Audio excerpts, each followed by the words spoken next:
Keep on proceeding and let's see what are we going to make. You have to roll it further and then get the eyes and then fold it into the shape of this, paste the eyes and then the nose, and then you have to just end up give it a fine shape, and these are get ready to go and your dogs are ready. Keep on proceeding and let's see what are we going to get now.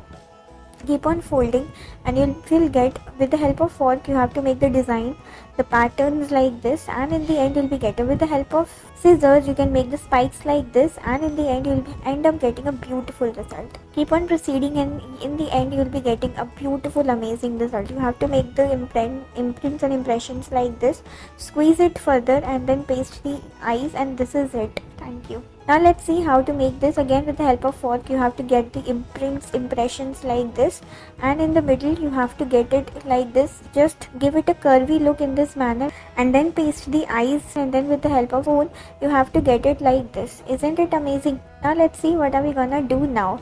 You have to make the imprints in this manner and get it like this, and in the end you'll be end up getting a beautiful lovely result and you'll be amazed to see it.